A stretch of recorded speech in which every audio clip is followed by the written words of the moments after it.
આજની ધર્મકથા. શ્રીપુર નામનું નગર અને પદ્મ નામના એક શ્રેષ્ઠી, એ શ્રેષ્ઠીને ત્યાં કેસરી નામનો એક પુત્ર. શ્રેષ્ઠી પુત્ર હતો, નાનપણથી લાડકોડમાં ઉછર્યો હતો અને આર્યકુળ આર્ય દેશ હોવાના કારણે પરિવારમાં સંસ્કારો બહુ સારા, જૈન ધર્મનું પાલન પણ થતું હતું. પરંતુ નાની ઉંમરથી આ કેસરી એને મિત્ર વર્તુળની અંદર ખરાબ વ્યક્તિઓ મળી ગયા. એવી ખરાબ અને કુસંસ્કારી લોકોની સંગતે એ લાગી ગયો. માતા પિતા તરફથી થોડું ઇગ્નોરન્સ આવ્યું અને કેસરી ધીરે ધીરે એટલો રેપિડ વેમાં વયો ગયો કે હવે ખરાબ સંગતોની અસરો એના વર્તનમાં પણ આવવા લાગી. યુવાન થાય એ સમયે તો એનામાં એટલી બધી ખરાબ આદતો આવવા લાગી કે હવે એના ઘરવાળા પણ એથી ત્રસ્ત થવા લાગ્યા. જ્યારે ઘરમાંથી એની પર થોડી કડકાઈ આવવાની ચાલુ થઈ, એવું તરત જ એનામાં ચોરી કરવાની વૃત્તિ આવી ગઈ. આજની જનરેશન માટે આપણું ઘણીવાર આ વસ્તુ કહીએ છીએ કે એ લોકો બગડેલા છે, આ જનરેશન બગડેલી છે.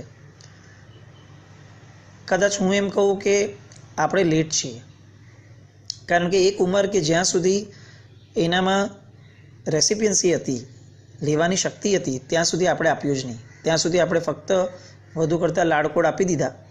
હવે બગડી ગયો અને બગડેલાનું વર્તન જ્યારે બગડવાનું થયું ત્યારે આપણને રિયલાઇઝ થયું કે અચ્છા આ તો બગડી ગયો છે. અને પછી હવે આપણે ગાવાનું ચાલુ કરી દીધું કે આ તો આખી જનરેશન બગડેલી છે. આપણે લેટ જાગીએ એનો દોષ કદાચ આ જનરેશનનો નથી. અને હવે અગર આપણે લેટ જાગ્યા છીએ તો પછી ભોગવવાનું આપણે આવશે અને સુધારવાની તક પણ આપણે જ લેવી પડશે.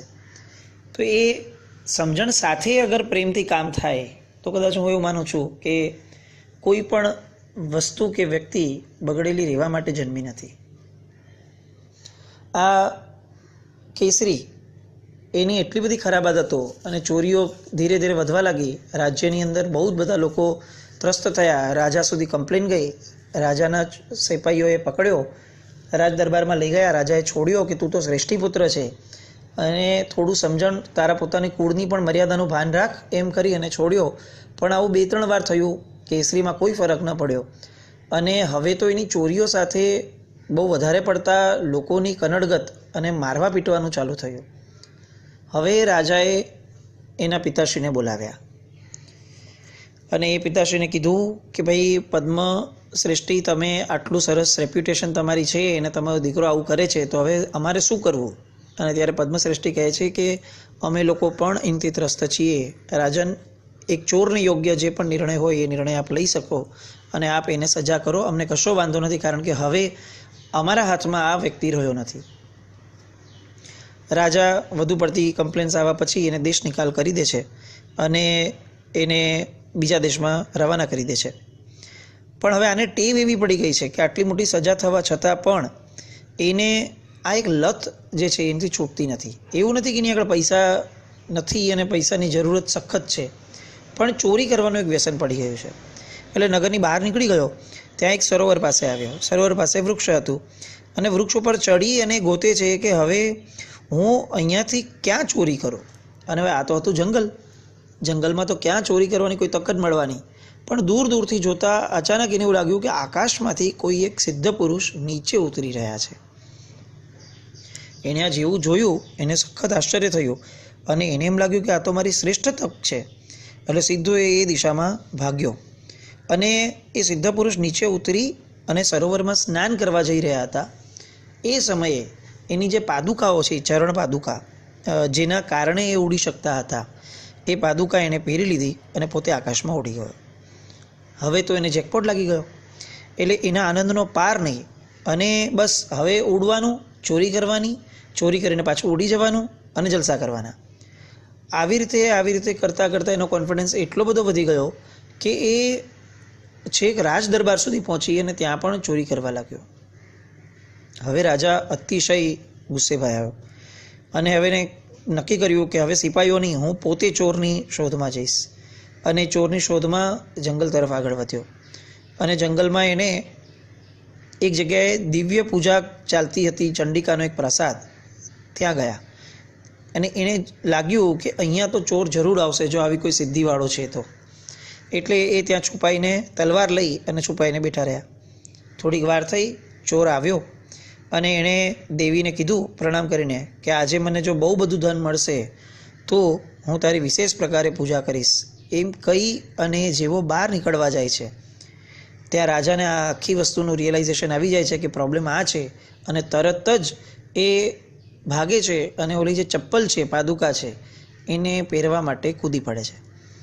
પણ હવે કેસરી માટે અને આ બેઉ માટે બહુ જાનનો જોખમ હતું, જાન લગાવીને કામ કરવાનું હતું, એટલે બંનેએ પૂરેપૂરું જોર લગાડ્યું અને અનફોર્ચ્યુનેટલી એક ચપ્પલ, એક પાદુકા રાજાએ પહેરી લીધી. હવે એક ચરણ પાદુકાથી તો ઉડવાનું શક્ય જ નહોતું, એટલે હવે કેસરી ભાગવાનું ચાલુ કરે છે. રાજા પાછળ ભાગે છે. કેસરી દમ લગાવીને ભાગે છે અને જંગલની કેડીઓ છે એટલે બહુ આગળનું દેખાય નહીં, એમાં કેસરીએ એક સાઈડથી લેફ્ટ સાઈડ લઈ લીધું અને રાજા ગોતતો રહ્યો અને રાજા આ બાજુ જમણી બાજુ વયો ગયો. હવે આ બાજુ લેફ્ટ બાજુ જતાં એને આગળ વધતા જોયું તો અચાનકથી જ એને એક મુનિરાજના દર્શન થયા. કેસરીનું મન સતત વ્યગ્ર, અતિશય વ્યગ્ર હતું કે હવે મારું આવી બન્યું, કારણ કે એક તો નગર દેશ નિકાલ, ઉપરથી એમાં ચોરી અને રાજ દરબારમાં ચોરી કરી છે, એટલે હવે તો મને આ રાજા છોડશે જ નહીં. અને એવામાં મુનિરાજ મને શરણરૂપ બન્યા છે. જે જૈનપણું એ પામ્યો હતો એ જૈનપણું અચાનકથી હવે એના મનમાં પ્રગટ થવાનું ચાલુ થયું. કર્મના ઉદયો, કર્મનો ખેલ બહુ અકળ હોય છે. ક્યારે કયા પાસા પલટાય છે એ આપણા બધાના વિચારણા અને ચિંતનની બહારની વસ્તુ છે. જેવો મુનિ પાસે આવે છે, મુનિ પાસે જઈ અને પગે લાગે છે અને વંદન કરીને કહે છે કે મુનિરાજ, મેં ભયંકર પાપો કર્યા છે, અસંખ્ય ચોરી કરી છે, હવે આ આટલા બધા પાપને મારે ખપાવવા કઈ રીતે? અને ત્યારે મુનિ એમ કહે છે કે જો કોઈ એક માણસ 100 વર્ષ સુધી એક પગ ઉપર ઊભો રહે, સતત 100 વર્ષ, અને તપ કરે, ખાઈ પીએ નહીં, તો પણ એને જેટલો લાભ મળે એના કરતાં 16 ગણો લાભ એક ક્ષણની સામાયિક કરવામાં મળે છે. આપણે જ્યારે આ સામાયિક શબ્દ સાંભળશું ને, એવો તરત જ આપણી નજર સામે એક ચિત્ર આવશે, કટાસણું, ચરોડો, સ્થાપનાચાર્યજી. પણ આ સામાયિક થોડીક અલગ વ્યવસ્થાવાળી છે. સામાયિકીની જ છે, આપણે કદાચ અલગ વ્યવસ્થા પકડી લીધી છે. અહીંયા સામાયિકનો અર્થ થાય છે ધ્યાન યોગ. હકીકતમાં 2 ઘડીના ધ્યાન માટે સામાયિક હતી. આપણે 2 ઘડી કટાસણા પર બેસવા માટેની સામાયિક ગણી લીધી અને 2 ઘડી બેસ્યા પછીથી આપણે એક સંતુષ્ટિ માનવા લાગ્યા કે મને આ સામાયિકથી આટલું બધું દેવલોકનું આયુષ્ય અથવા આવો મોટો લાભ મળશે. સામાયિક એ ધ્યાન યોગ છે, જેની અંદર શુભ ધ્યાનમાં સતત રહેવાનો એક પ્રયત્ન હોય છે. મન અગર પાછું બહાર જાય છે તો એને ખેંચી લાવવા માટેનો પણ સમત્વ ભાવમાં જ રહેવું પડે એવું એક સુંદર મજાનું આયોજન એને સામાયિક કીધું છે.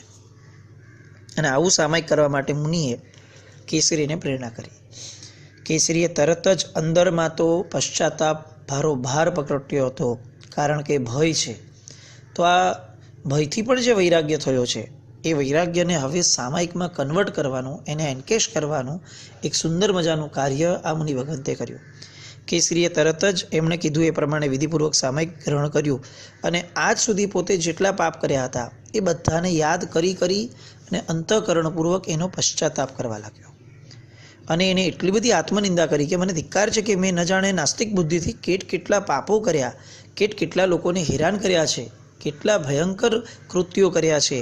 અને આમ કરતાં એની અંદર સામાયિક પ્રગટી, સમત્વ ભાવ પ્રગટ્યો. કારણ કે જેમ જેમ આ ભાવના વધતી ગઈ એમ એક ભાવના અંદરથી પ્રગટતી ગઈ કે તું તો આત્મા છે. આ દૈહિક ભાવના કારણે તે આવા ભયંકર પાપ કર્યા, એ તો 100% આવા જ છે, પણ સૌથી મોટું પાપ તો એ છે કે તું પોતાના સ્વરૂપને ભૂલી ગયો. તે તારા સ્વરૂપની ચોરી કરી લીધી અને તું પોતે આત્મા હોવા છતાં પોતાને શરીર માની અને આટલા પાપોમાં રત થઈ ગયો. તો તારા આત્મા સ્વરૂપને હવે કોણ સંભાળશે? તારા આત્માની હારે કોણ રહેશે? તું તારા સ્વરૂપમાં ક્યારે લીન થઈશ? અને આવો ભાવ અંદર પ્રગટતા અંદરની ખરી સામાયિક એનામાં ઉજાગર થવા લાગી. અને ઉજાગર થતાં પોતે વિચારોની ધારામાં એવા ચડ્યા કે ધર્મ ધ્યાનમાંથી શુક્લ ધ્યાન અને એમાંથી ક્ષપક શ્રેણી માંડી અને ત્યાં ને ત્યાં જ ઊભા ઊભા એમને કેવળ જ્ઞાન થયું. કેસરી ચોર, ચોરને કેવળ જ્ઞાન. હજી તો જસ્ટ ભાગીને આવ્યો છે ભયથી, અને ત્યાં કેવળ જ્ઞાન. આ બાજુ શોધતો શોધતો રાજા આવે છે, અને રાજા આવીને જુએ છે કે આ તો ચોર છે, પણ ચોરની આજુબાજુ દેવતાઓ એની સેવા કેમ કરી રહ્યા છે, એનો મહોત્સવ કેમ કરી રહ્યા છે, રજોહરણ આદિ એને પ્રદાન કેમ કરી રહ્યા છે. અને ત્યારે મુનિરાજ આ બધું જોનારા રાજાને સામેથી સંબોધીને કહે છે કે આ કેવળ જ્ઞાનની ઉપલબ્ધિ એ એને કરેલી સામાયિકને આભારી છે. સામાયિકના ફળ સ્વરૂપે એને આ કેવળ જ્ઞાન પ્રાપ્ત થયું છે. કારણ કે કરોડો જન્મ સુધી ઉગ્ર તપસ્યા કરવા છતાં જેટલા કર્મનો નાશ નથી થતો, એટલા કર્મનો નાશ સમતા ભાવે સામાયિક કરનારને માત્ર અડધી ક્ષણમાં થઈ જાય છે. આપણે સામાયિક યાદ રાખ્યું, પણ સમતા ભાવે સામાયિક આ શબ્દ ભૂલી ગયા. આજે નૌપતજીની હોળીનો બીજો દિવસ, સિદ્ધપણું. આજે આ કથા લેવાનો આશય પણ આ જ કે ખરેખર સિદ્ધપણું અથવા મોક્ષ જેને પામવા માટે આપણે બધા પ્રયત્નો કરીએ છીએ એ એટલો ડિફિકલ્ટ નથી જેટલું આપણે માનીએ છીએ. પણ કદાચ આપણા ટ્રેક જ અલગ છે. આપણી બધી જ બાહ્ય ક્રિયાઓમાં જે અંતરથી પામવાપણું હતું એને ભૂલી અને જો આપણે આગળ વધશું તો મોક્ષ ડિફિકલ્ટ લાગશે જ. સાહેબ બહુ સરસ અમને કહેતા હતા કે મોક્ષ ખીચડી પકવવા જેટલો સરળ છે જો આપણે એકવાર દિશા પકડી લઈએ તો. અને દિશા એટલે જ અધ્યવસાય અને આશય શુદ્ધિની દિશા. જે આશયથી જે ક્રિયા કરીએ છીએ, ભલે એ ક્રિયા સાવ સામાન્ય કેમ ન હોય, પણ એ ક્રિયા કરતી વખતે આપણામાં આશય શુદ્ધિ છે, આપણામાં જાગૃતિ છે, આપણે લક્ષ્ય બાંધ્યું છે, તો ચોક્કસ એ ક્રિયા આપણને સહાયભૂત થશે. પણ લક્ષ્ય વગરની ક્રિયાઓ એ તો સંજ્ઞીપણાને ક્યાં શોભશે. તો આ લક્ષ્ય સહિતની ક્રિયાઓ આપણામાં પ્રગટે. ભલે ને એક સાવ નાનકડી જીન પૂજા પણ કેમ ન હોય, સાવ નાનકડું એક દાન પણ કેમ ન હોય, સાવ નાનકડું એક ગરીબને આપેલો કોળિયો પણ કેમ ન હોય, પણ એ લક્ષ્ય સહિતનો છે. હું આત્મા છું આવી સમજણ અને જાગૃતિપૂર્વકની ક્ષણો આપણા 24 કલાકમાં કેટલીક વાર માટે પણ પ્રગટવાનો પુરુષાર્થ છે. અને જો આ નથી તો પછી આ બધી ક્રિયાઓ આપણને શુભ ફળ ચોક્કસ આપશે, પણ આ શુભમાંથી શુદ્ધમાં જશું. કારણ કે મોક્ષ તો શુદ્ધનો આભારી છે, શુભનો નહીં. તો આવી કેટલીક વસ્તુઓ એ સિદ્ધ પદને આપણે સેવતા સેવતા વિચારવાની છે કે આત્મ સ્વરૂપ આત્માને ઓળખ્યા વિના આપણે જેટલું પણ ઓળખવાનો પ્રયત્ન કરીએ છીએ એ બધો એના વગર પાંગળો પુરવાર થશે. એ ચોક્કસ લાભદાયી છે જ, એમાં કોઈ શંકાને સ્થાન નથી, પણ એ લાભ અતિશય બળવાન બની શકે એવો છે.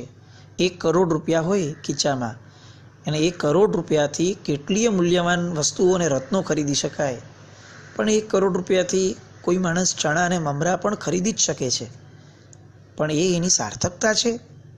એટલે સાવ પુણ્યને માટે કોઈ ક્રિયા કરવી એના કરતાં શુદ્ધિ માટે કેમ એ ક્રિયાઓનો ઉપયોગ ન કરવો. પણ એ લક્ષ્ય બંધાશે તો થશે. મોક્ષ શબ્દ બોલવાથી નહીં થાય, મોક્ષના સ્વરૂપને સમજવાથી, ઊંડાણમાં જવાથી આપણી આરાધનાઓની લંબાઈ વધી, પહોળાઈ વધી, પણ કદાચ ઊંડાણ ઘટતું જાય છે. એ ઊંડાણને પામીએ એ જ આ સિદ્ધ પદની ખરી આરાધના રહેશે. સિદ્ધ ભગવંતોને નમસ્કાર કરીએ. કેસરી ચોર કે જે ચોરી કરીને તાત્કાલિક ચોરીના આશયથી જે નીકળ્યો છે એ પણ જો પોતાના જીવનમાં આટલું નાના સમયની અંદર પરિવર્તન લાવી અને પોતે સિદ્ધપણું પામી શકે તો આપણે ચોક્કસપણે આ મનુષ્ય ભાવની સાર્થકતાને પામીએ એવી શુભેચ્છા. પ્રણામ. જય નૌપદ.